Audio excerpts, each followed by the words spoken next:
Isko put down his pen in frustration and said, "Hiya, I can't work like this, Tia," he complained, lifting his hands above his head into a stretch.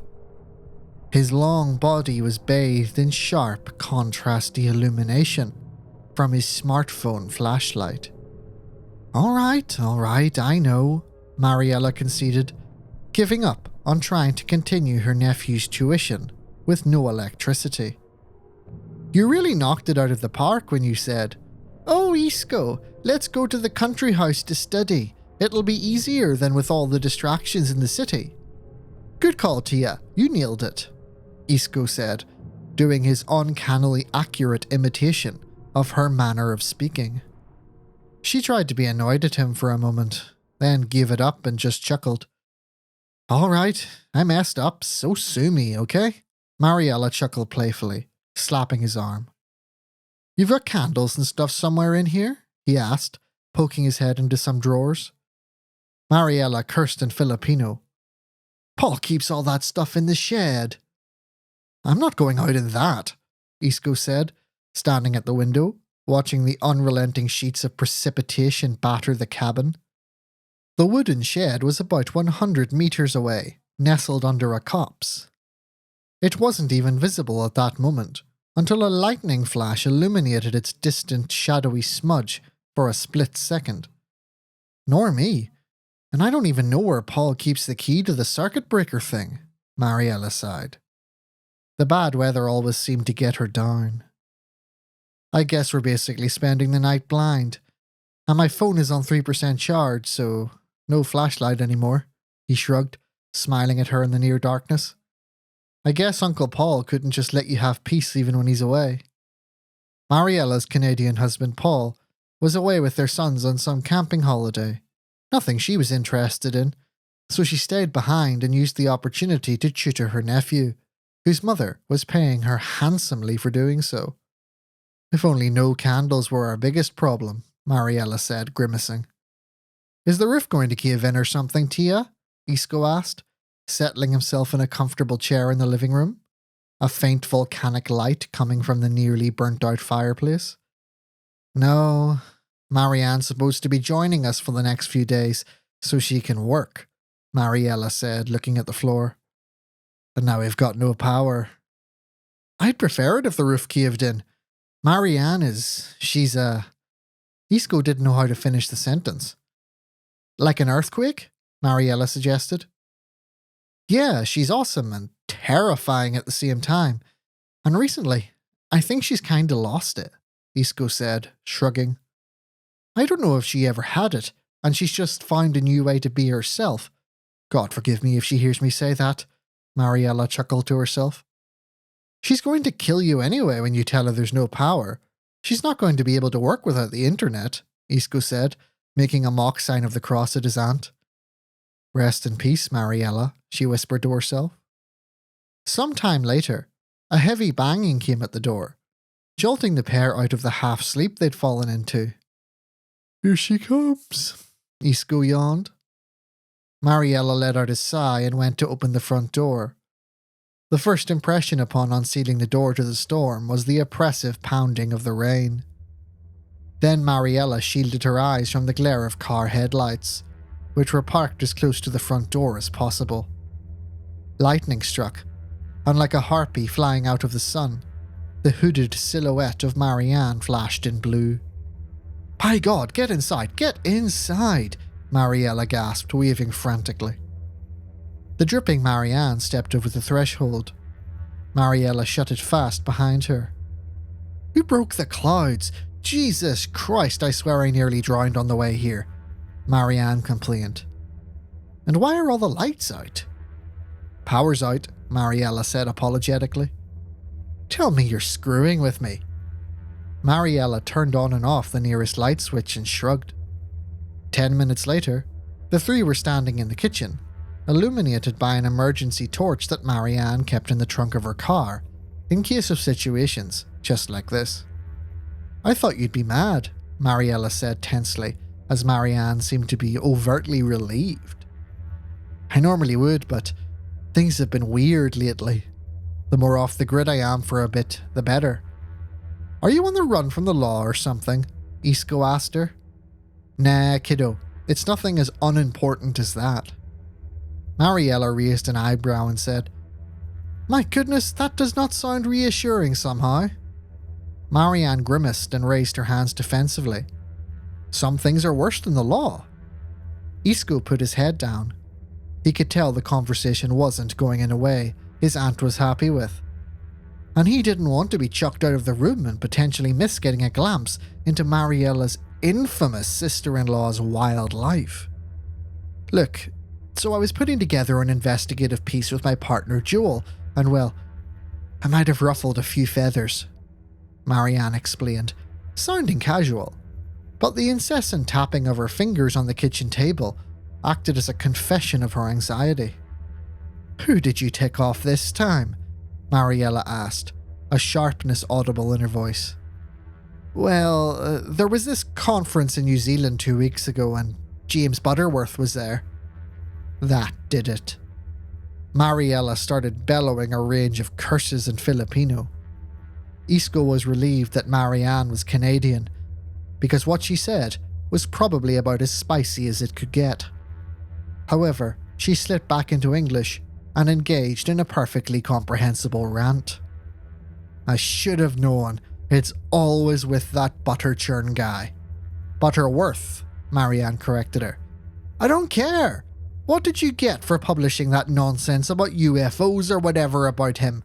You got fired, Mariella snorted. UFOs?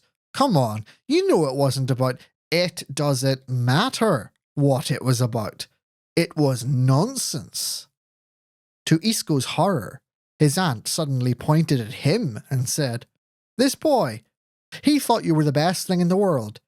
He saw you read the news on TV and he wanted to be just like you. He looked up to you. He wants to be a journalist because of you. Now even he thinks you're crazy.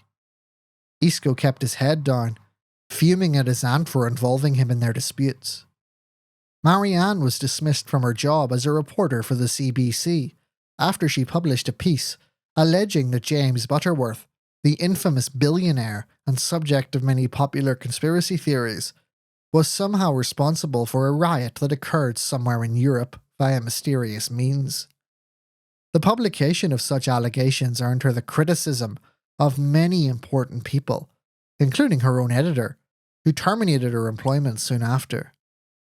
Marianne went from being the family's heroic rogue, edgy, ambitious, hot-tempered, but successful and vibrant, to being the family laughingstock. Isko truly didn't believe that Marianne was the lying type. In fact, she was the most grounded, fact-based person he'd ever met. This made her turn to insane conspiracy writing even harder to stomach.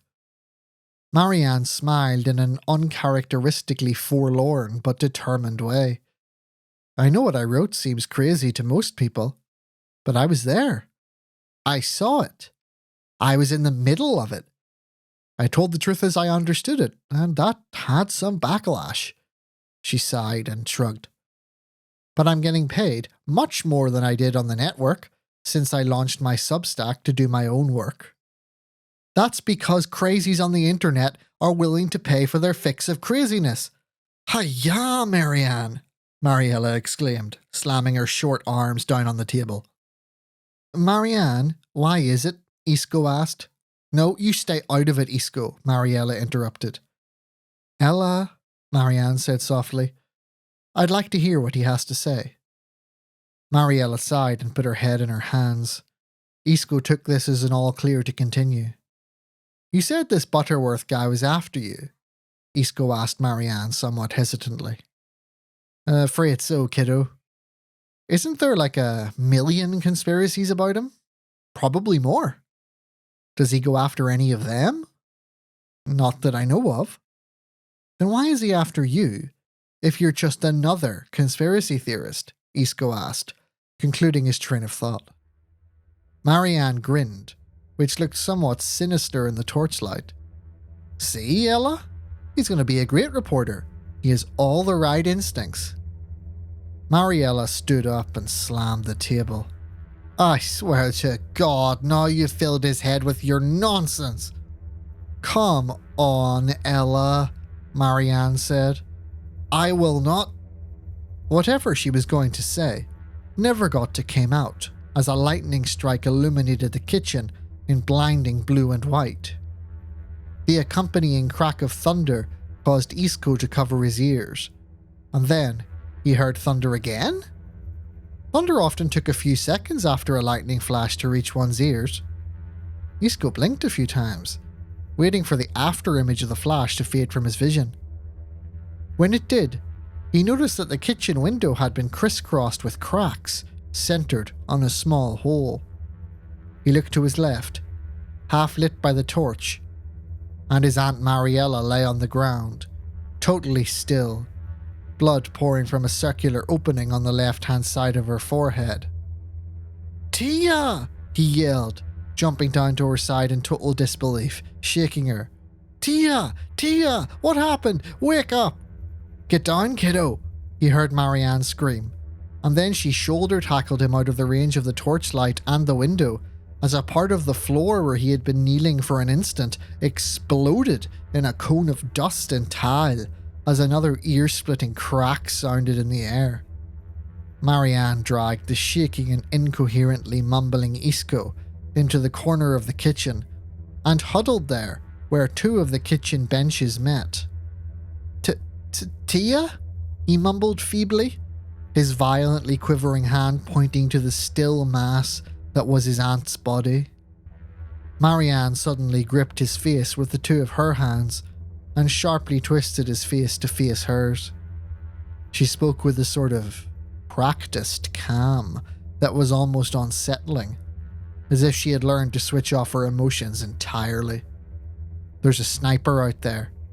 You need to do what I say, exactly when I say it," she said in such a strange, deliberate and absolute way that Isko found himself blindly nodding. She then zipped down her jacket and slid it off, exposing a Kevlar bulletproof vest underneath. She slid it off and handed it to Isko. "Put this on," she ordered coldly as she put her own jacket back on. "I don't understand," he gasped, and she snapped him a "just do it" look. "Why have you got this?" he asked as he awkwardly put the heavy, bulky thing on. "Because serious psychos are after me. It's an insurance policy." "God damn it, how the hell did they know I was here?" she muttered to herself. "Mariella," she mumbled quietly, looking over at her innocent sister-in-law's corpse. "She's dead," Isko said numbly, the horror too much for him to emotionally comprehend, even though he saw it in front of him. "I know. And I'm not going to let it happen to you," she said. "We need to get that torch out so we can get out of the kitchen without being sniped." "How are we going to do that?" he asked nervously, noting how the cone of light covered most of the kitchen. "Stay there," she grunted as she stood up. She kept herself pinned tightly into the corner as she awkwardly reached over the bench. She was grasping for the toaster, and she was barely able to reach it, but when she did, she violently yanked it, tearing its power cord out of its back. "Cross your fingers, kiddo." Marianne hefted the toaster and lobbed it across the room. It smashed against the edge of the table, knocking the torch off, which landed on the floor and went out, its batteries bouncing across the tiles. A millisecond later, a sniper shot went off, and half the kitchen table exploded in splinters. "Kiddo, I know this is scary, but you have to stay with me. We need to get out of the kitchen and go somewhere we can barricade ourselves in. Eventually our guest will realize sniping isn't going to do the trick, and he'll come down and get more close and personal," she said ominously. "What do we do?" he mumbled, gripping Marianne's arm rather tightly. "Move very quickly. Follow me," she said, and she immediately launched herself over the kitchen floor, by Mariella's body, and out the kitchen door. Then, a part of the wall, nowhere near where she was, exploded in another gunshot. "He can't see you. Just go quick, and all he can do is make noise," she hissed frantically at him. You can do it, kiddo. Just swallow your fear and move. Isko felt like crying and just calling for help. But the one fear greater than the unseen sniper was being left alone here with him. With a yelp like a pained puppy, he clumsily lunged over the floor and tumbled out of the kitchen.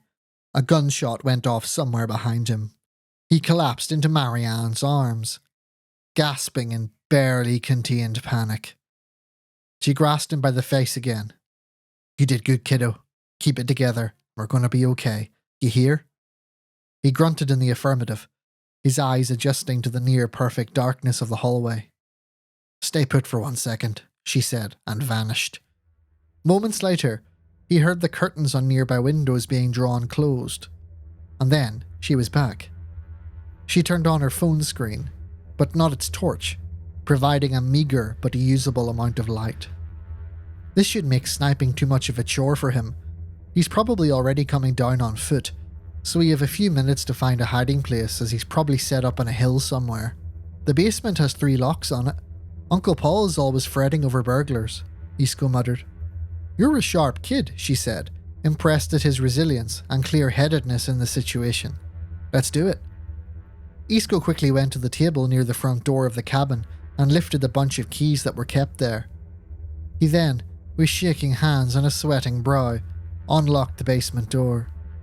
The few moments that took seemed to last forever, as he imagined the door being kicked down any second, and someone coming in and spraying them with machine gun fire. The basement door opened. Isko had never been so glad to see a staircase plummeting into a well of inky darkness. The pair piled in, Marianne's phone providing the light as Isko locked the door behind him. In a flurry of activity, they piled things in front of the door, in the hopes that it would prevent their attacker from entering. They then went down into the messy basement and sat on some old paint cans. Can we call for help? Isko asked as he breathed slowly, trying to get control of himself. No signal, Marianne said, holding up her phone. And no internet. So we're screwed? He asked, fighting back tears. Hardly. We just need to make it until morning, make a dash for my car, and get back to where there's a cell connection, she explained, as if she were explaining her plans for a shopping trip. Isko looked at her face, glowing in the phone light, and said, It's like you're used to this or something. I am a bit, she admitted. This Merc has nearly gotten me a few times.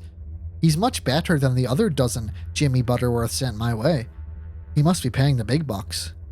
So you knew someone was out to get you? And you came up here? My Tia is dead because of you. We're next, Isko hissed as he realised the callousness or stupidity of Marianne. I swear I thought I shook him. I was convinced of it, and I've no idea how he found me here. I covered my tracks, she said defensively, clearly stung not only by his words, but also by the fact she clearly overestimated her own abilities. It looks like you didn't, Isko stated. She looked at him. You're not wrong, she said. For just a moment, her practiced calm broke, and Isko saw a terrified, deeply tormented, and utterly changed Marianne from the one he remembered growing up. After a long, tense silence, where they listened hard for any signs of intrusion, Isko asked her, Why are they after you, really? Marianne seemed to consider for a moment whether or not she should answer him, but then she shrugged and began digging around in her jacket. She pulled something out and handed it to him. They want this back. Isko held a heavy metallic circle attached to a leather string. It looked like some sort of ugly necklace. In the phone light, Isko could make out etchings of foreign-looking letters embellishing the face of it. He flipped it over, and on the back was a sticker with some English words written on it. AR-2453-4, property of S. Cole, Ph.D. What is it? Isko asked. No idea, but I know it's important to Jimmy Butterworth. I literally fought him for it, she said, struggling to repress a sort of grim pride in her tone. What do you mean, you fought him? Remember the article that got me in so much trouble? Who doesn't? Well, I didn't actually tell the whole story. There was a bit after it, she said, her eyes glazing over as she revisited the day in her mind. I was on this tourist boat with some others and my partner Joel. We just narrowly escaped the mob, but the crazy rioters jumped off the bridge and started climbing onto our boat. What the heck did you do? Freaked out. Me and Joel jumped overboard and swam until some guy with a speedboat pulled us out. At that point, I was able to get in contact with the news network and found out that Jimmy Butterworth, who I was convinced somehow started the unrest, had gone to some tower. I asked the guy on the boat if he knew where it was, and he said we could get there by water. So he brings us there, and we see James Butterworth screaming some nonsense surrounded by people. Then what did you do? Don't try this at home, she said apologetically. But I might have shoved the boat driver out of his seat and floored it. There was a slipway near where Butterworth was standing, so I just let the speedboat slide on up and through the riot. You crashed a speedboat into a crowd, Isko gasped. Marianne's roguish tendencies seemed to be even more extreme than he previously believed.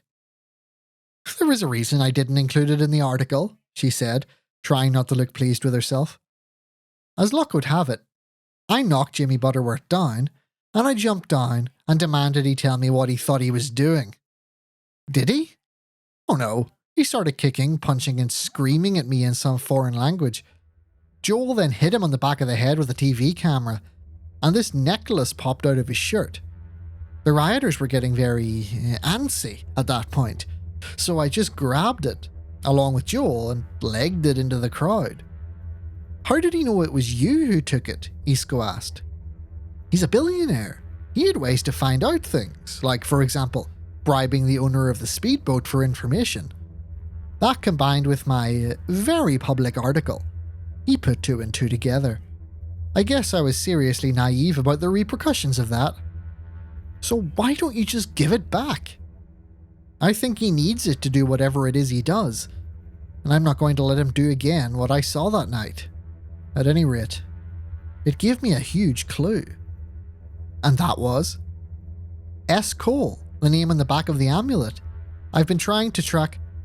A crash punctured the air, along with the sound of splitting wood. The pair jumped. Oh hell no, Marianne whispered, shining her phone light on the door. Another crash, and the door shuddered. He's trying to get in, Isko said, standing up and backing away against the farthest wall of the basement. Let's hope the door holds, Marianne said. The two cowered together in the dark, staring at the door, which was continually battered. It was cracking and bulging in, but it was holding. And after a while, the banging stopped. I think he's given it up, Marianne said, letting out a terrified breath. Both of them went and sat back down on their paint cans and began the painful wait for the sun to rise. They drifted into an uneasy silence, their attention focused solely on the now silent basement door. Isko began to relax, the fight-or-flight drive fading, and his mind began to wander, reflecting on all the horrific things he had just experienced, and on the sudden death of his dear Aunt Mariella, who had practically raised him. He did not yet know how he would live with the grief. The sharp electricity of survival swiftly returned when a mechanical roaring sound started up. What now? Marianne groaned, standing up and dragging Isko with her. The roaring then impacted the door, which began to vibrate violently. A moment later, the tip of a chainsaw protruded through the door and started to carve out a hole. He's going to get in, Isko whispered, so terrified that he resisted the urge to vomit. Yeah, kiddo, he is, Marianne said, her voice strange and steady. And neither of us knows enough martial arts or whatever to stop him from taking us out. So now what? Do we just die? Isko said, with tears now running down his face. She smiled grimly at him. Not you, at least. I knew this would happen at some point, so I prepared for it. How? Marianne rummaged in her coat and produced the amulet from earlier, then reached in again and produced another.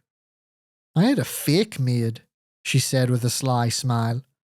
She handed Isko the real one, saying, Now, go hide in that closet. When our friend gets in and does me in, he'll take the fake and leave. Then you wait until light, take my car, and find my partner Joel. He'll take it off your hands. I can't just let you, Isko said. Yeah, you can, kiddo. I brought this on myself, and I brought it on Mariella too. I guess I'm getting my comeuppance. But what you've got in your hand is more important than all of us. Promise me you'll not let them take it, she said with such a powerfully commanding tone that the tearful teenager nodded and retreated into the closet. Peering out of the crack in the closet doors, Isko saw Marianne turn on the phone torch and put it on the ground, fully illuminating her. She was preparing to make her last stand. Then, the sound of roaring chainsaws ceased, and there was a moment of suspenseful silence. Then he heard a male grunt, followed by a bang. Parts of the basement door and the objects they used to block it came tumbling down the stairs. This was followed by heavy, booted footsteps. Into view strode a large man dressed in black, with his head covered in a balaclava. I've been chasing you for a while, darling, he growled in a British accent. I'm just a journalist. It's pathetic how it took you so long. I don't even know how to load a gun, she replied, her face a mask of defiance. I consider myself humbled, love, so I'll make it quick on you, he said, stretching out one of his arms. Isko covered his mouth to cover the squeal he couldn't help but make, as the attacker's arm seemed to grow long and sharp. A solid shadow gloved his hand and formed a perfectly black blade. What? Marianne gasped, staring in utter disbelief. Quick and clean. Cause of death, heart attack, he said. Then swung his arm back, and like a karate chop, brought the shadow blade in an arc down towards Marianne's head. Isko could never recall when he decided to act, and he could never quite remember beginning to act.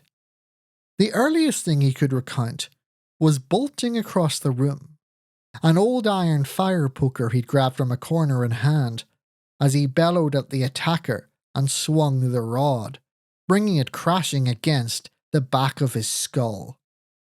Isko, no! Marianne screamed. The attacker only fell to his knees, not even to the floor. But Isko was totally possessed with animalistic, protective rage. He swung the poker again, smashing it against the side of the attacker's head with a metallic clunk. He fell sideways onto the floor, but was still moving. Isko lifted the poker and started slamming it down again and again onto the attacker's face, reducing it to a bubbling, miniature fountain of blood. You killed my Tia! I'll kill you! Isko screamed as he flattened the attacker's nose into a slit. Watch it, he's still moving, Marianne said, but Isko couldn't hear or think, and so he was caught off guard when the attacker grabbed his ankle and, with frightening strength, yanked his feet out from under him. Isko impacted the cement floor and had the wind driven out of his lungs. The attacker then leapt on top of him, his bloody face snarling down, rage in his eyes. Nice try, lad, but no dice, he gargled, dribbling blood down onto Isko's face as the attacker wrapped his fingers around his neck and squeezed. Isko tried to call out for help, but no air could escape his throat. In the dim light, he saw Marianne running up the basement stairs and out of sight. Isko felt worse inside than he did outside, being strangled.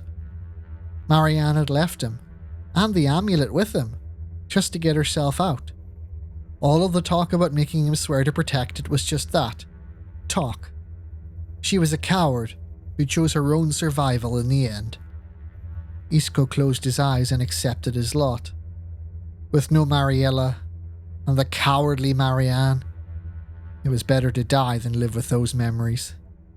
The roar of a motor awoke Isko from his somber resignation, and beyond the horrifying bloody face above him was the form of Marianne, wielding the chainsaw the attacker used to break in.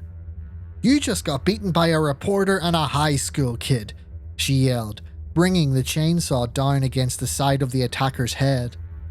He instantly released Isko as blood and bone burst out of his skull.